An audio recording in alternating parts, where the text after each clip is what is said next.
दोस्तों, आज मैं जो कहानी सुनाने वाली हूँ वह एक चुड़ैल की है जो बहुत सालों बाद एक आदमी के द्वारा जगाई जाती है। और जो भी होता है जगने के बाद उसका क्या ही कहना। अक्सर मैंने भी दादाजी के बहुत सी कहानियाँ सुनी थी। इनमें से सबसे मशहूर कहानी थी लंगड़ी डायन। यह मेरे दादाजी सुनाया करते थे।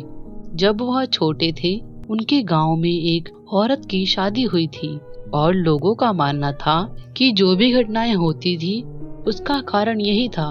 शादी के पश्चात होने वाले अनेक घटनाओं का दोषी उसे ठहराया गया और औरत अपने दाहिने पैर से थोड़ी लंगड़ी थी। नाम तो उसका संगीता था, लेकिन उसे कोई भी उसके नाम से नहीं बुलाता था। हर वक्त उसे लोग लंगड़ी ही कहा करते थे। धीरे धीरे दिन बीतते गए। जो भी घटनाएं होती उसका दोषी उसे ही ठहराया जाता था और अब गांव के लोगों ने उसे अशुभ, करम फूटी, बदकिस्मती अनेक नामों से बुलाने लगे। अनेकों घटनाएं घटने के बाद गांव में बहुत से लोग इकट्ठे हुए और सरपंच के सामने यह बात रखी गई कि अब हम इसे और अपने गांव में नहीं रख सकते। इसकी वजह से हम सबका बहुत नुकसान हो रहा है। यह बदकिस्मत औरत पता नहीं कहां से अपने फूटे कर्म लेकर हमारे यहाँ आ गई है। इसे गांव से निकाल दिया जाए। फिर रामू कहता है, सरपंच जी, आप इस औरत को गांव से निकाल दो, वरना हम सब लोग मिलकर इसको मार देंगे। पता नहीं किस मनुष्य घर में पैदा हुई थी, इतनी मनुष्यत इस गांव में लेकर आई है। क्यों? तुम ऐसा क्यों कह रहे हो? ये किस्मत जैसा कुछ नहीं होता और तुम लोग क्या बेतुकी बातें करते रहते हैं। अरे सरपंच जी, हमारी बात तो सुनो। हम सब लोग थोड़े ना झूठ बोल रहे होंगे आपसे। जो सच है वो सच है। सब कुछ इसी की वजह से हो रहा है। देख लो, कुछ आपके साथ भी कहीं बुरा ना हो जाए। उस दिन तो जैसे तैसे सरपंच जी गांव वालों को समझाकर उन्हें कह देते हैं, लेकिन उसके अगले दिन ही सरपंच जी की एक गाय मर जाती है। तब रामू कहता है, देखा सरपंच जी, मैंने तो पहले ही कहा था, उस मनुष्यत को हटा दो, वरना पता नहीं क्या क्या ले डूबेगी।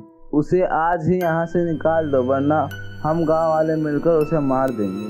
ठीक है, तुम लोग कह ही रहे हो तो उसे बुला कर लाओ और आज उसके सामने फैसला हो जाए।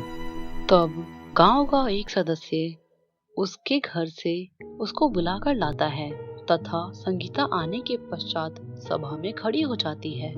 उसके बाद सरपंच जी उससे कहते हैं, संगीता, लोगों का मानना है कि तुम्हारे इस गांव में रहने से उन्हें बहुत ही समस्याओं का सामना करना पड़ रहा है तथा तुम्हारी वजह से लोगों को बहुत नुकसान हो रहा है। तो तुम्हारे लिए यही सही होगा कि तुम ये गांव छोड़कर चले जाओ, वरना गांव वाले तुम्हें मार डालेंगे।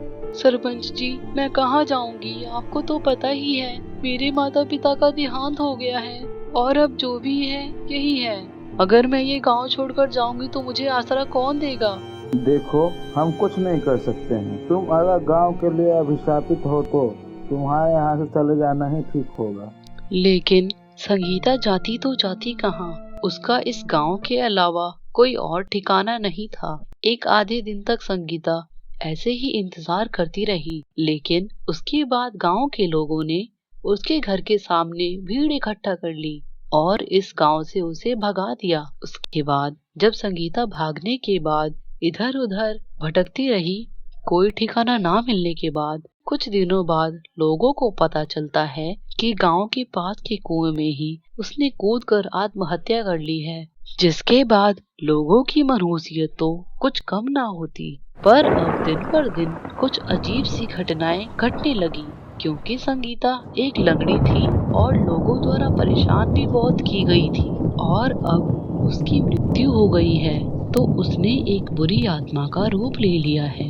कुछ दिनों तक तो गांव में सब कुछ ठीक ठाक था, लेकिन जैसे जैसे दिन बीते तो संगीता की शक्तियाँ बढ़ती गई और वो सबको एक एक करके मारने लगी। उसने गांव से अनेक लोगों को अपना शिकार बना लिया।